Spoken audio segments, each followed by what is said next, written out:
आइए दोस्तों, चलते हैं एक बस्ती में और आपको सुनाते हैं दो प्यारे प्यारे बच्चों की कहानी।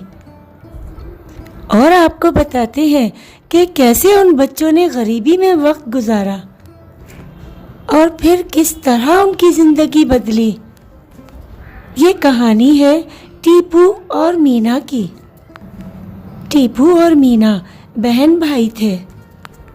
उनकी माँ एक गरीब बेवा औरत थी। ये लोग छोटे से घर में अपनी ज़िंदगी बसर कर रहे थे। उनकी माँ स्कूल के बाहर छोले बेचा करती थी और इस तरह से वो अपने बच्चों का पेट भरती थी। वो औरत बहुत खुददार और गैरतमंद थी और वो अपनी ज़रूरतों के लिए कभी किसी के आगे हाथ नहीं फैलाती थी। छोले ले लो, गरम गरम छोले, मज़ेदार छोले, चटपटे छोले, छोले ले लो। मेरे हाथ के बनाए हुए छोले एक बार खाओगे बार बार आओगे। टीपू और मीना जब दूसरे बच्चों को अच्छा खाना खाते और अच्छे लिबास में देखते तो उनका बहुत दिल चाहता कि वो भी अच्छा खाना खाएं और अच्छा लिबास पहने। चलो बच्चों, जल्दी आ जाओ, दस्तरखान लग गया है, आकर खाना खा लो।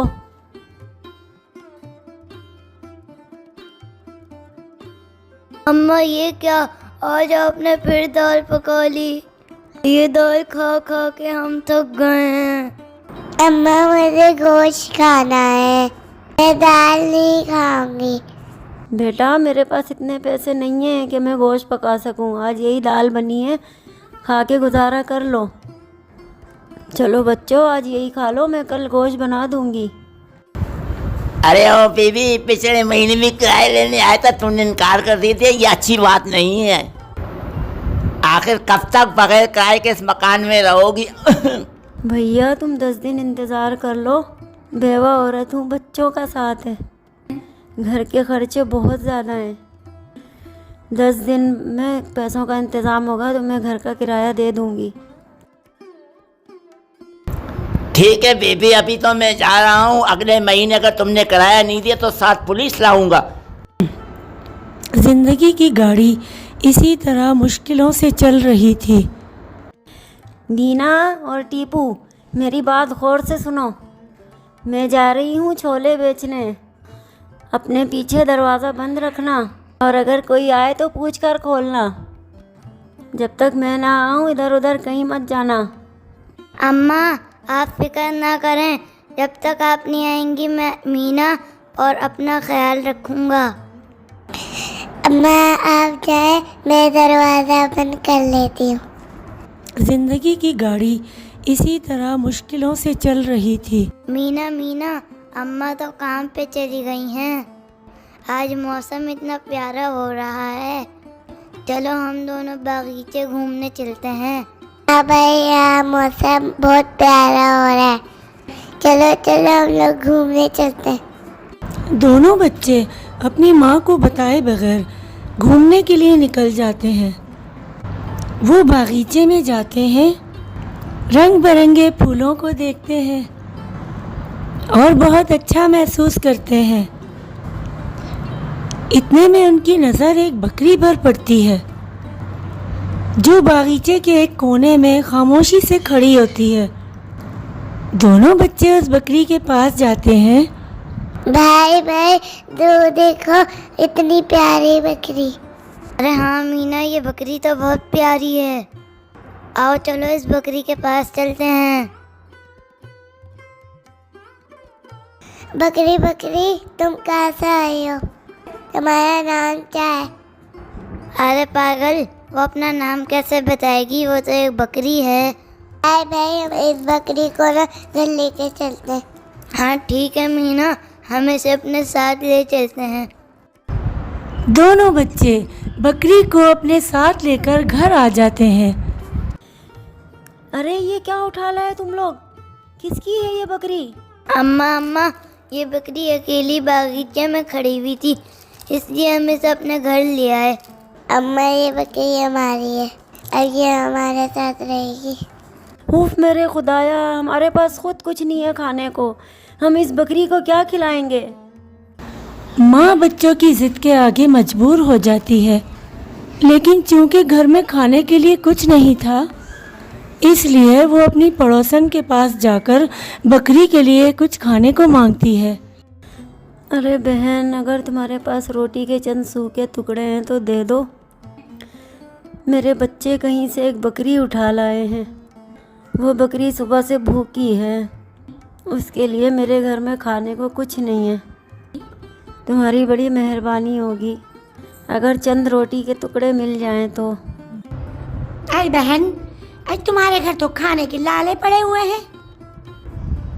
एक बात तो बताओ, ये बकरी कहाँ से खरीद लाई? कहीं किसी से चुरा के तो नहीं लाई हो? अरे मुझे क्या, कहीं से भी लाई, दे देती हूँ। ये चंद रोटी के टुकड़े पड़े हुए हैं, लो ले जाओ। औरत रोटी के सूखे टुकड़े लाकर बकरी के सामने डाल देती है, लेकिन पता चलता है कि बकरी तो बीमार हो गई है। औरत अपने बच्चों से कहती है, मैं कह रही हूँ जहाँ से लाए थे इस बकरी को वहीं छोड़ आओ, ये बीमार हो गई है, ऐसा ना हो कि जान से ही चली जाए। अम्मा, इस बकरी को डॉक्टर के पास ले चलते हैं। अच्छा ठीक है, मोहल्ले में जो मवेशियों के डॉक्टर रहते हैं, इस बकरी को वहाँ ले जाओ, वो कुछ दवा दे देंगे। मेरे पास इतने पैसे नहीं कि मैं इसे डॉक्टरों के पास ले जाती फिरूं। चलो भाई चलो, हम लोग डॉक्टर चाचा के पास चलते हैं। डॉक्टर चाचा इस बकरे के लिए अच्छी वाली दवाई दे देंगे। दोनों बच्चे जल्दी जल्दी अपनी बकरी को लेकर मोहल्ले के डॉक्टर साहब के पास पहुंच जाते हैं।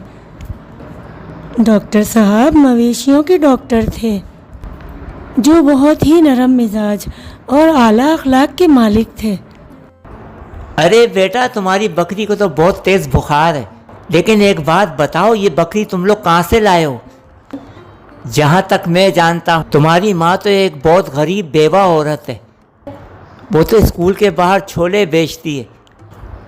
आखिर तुम लोगों ने ये बकरी कहाँ से खरीदी?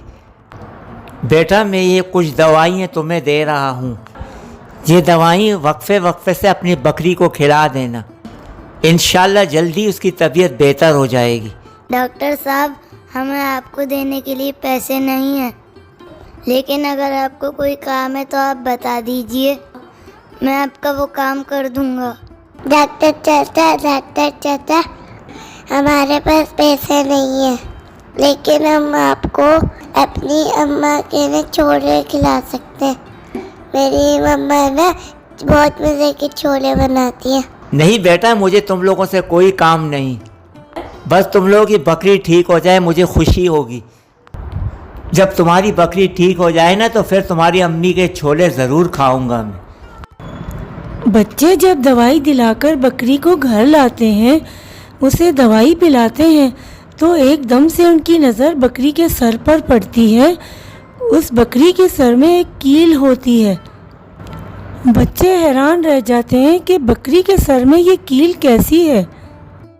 अरे, इस बकरी के सर में तो कील चुभी हुई है। चलो मीना, चलो हम इसके सर से कील निकालते हैं। जैसे ही बच्चे बकरी के सर से कील निकालते हैं, एकदम से बकरी एक खूबसूरत परी का रूप धार लेती है। हाँ, ये परी कहाँ से आ गई?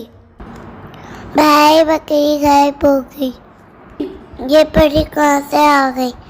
प्यारे बच्चों, डरो नहीं, मेरा नाम चंदन परी है। तुम लोगों ने मेरी बहुत मदद की है, तुम लोग बहुत प्यारे बच्चे हो। मुझे एक जालिम जादूगर ने कैद कर लिया था और जादू की कील मेरे सर में लगाकर मुझे परी से बकरी बना दिया था। मैं एक लंबे अरसे से बकरी बनी रही और बकरी के रूप में अपनी ज़िंदगी गुजारती रही, लेकिन तुम बच्चों ने मिलकर मेरे सर से ये कील निकाली और मुझे अपने घर में पनाह दी। आज मैं तुम लोगों की वजह से अपने असली रूप में वापस आ गई हूँ। तुम लोगों ने जो नेकी मेरे साथ की है, इसे मैं कभी भी नहीं भुला सकती और मैं तुम्हें इस नेकी का इनाम ज़रूर दूँगी। आओ चलो मेरे साथ। चंदन परी उन लोगों को एक पुराने दरख्त के पास लेके जाती है। प्यारे बच्चों, इस दरख्त के नीचे एक कीमती ख़जाना दफन है। उस ख़जाने के बारे में आज तक कोई भी नहीं जानता, लेकिन आज मैंने उस ख़जाने के बारे में तुम लोगों को बताया है और अब मैं वो ख़जाना तुम्हें देने जा रही हूँ, क्योंकि मैं जानती हूँ कि तुम इस ख़जाने के हकीकी हकदार हो। तुम लोगों ने मेरे साथ ये छोटी सी नेकी करके बहुत बड़ा सिला कमाया है और मुझ पर ऐसा एहसान किया है जिसे मैं ज़िंदगी भर नहीं भूल सकती। इसलिए मैं अपने देश वापस जाने से पहले ये ख़जाना तुम्हारे हवाले करना चाहती हूँ। चंदन परी अपनी छड़ी घुमाती है और फौरन से वहाँ ख़जाने की देग आ जाती है, जिसमें बेतहाशा कीमती ख़जाना होता है। वो ख़जाना इतना कीमती और इतना ज़्यादा होता है कि माँ और बच्चे हैरान रह जाते हैं और ख़ुशी से उनकी आंखें खुली की खुली रह जाती हैं। चंदन परी वो ख़जाना उनके हवाले करके अपने देश लौट जाती है और बच्चे वो ख़जाना लेकर अपने घर आ जाते हैं। उसके बाद वो लोग गांव से दूर शहर में एक बहुत बड़ा खूबसूरत घर ख़रीद लेते हैं। उनकी ज़िंदगी मुकम्मल तौर पर बदल जाती है और उनकी सारी ज़रूरतें पूरी हो जाती हैं। दोस्तों, इस कहानी से हमें सबक मिलता है कि चाहे इंसान हो या जानवर, हमें अपने दिल में हर एक के लिए नेकी और हमदर्दी का जज्बा रखना चाहिए। हमें हमेशा दूसरों की मदद करनी चाहिए। क्या पता हमारी छोटी सी नेकी पल भर में हमारी ज़िंदगी को बदल दे।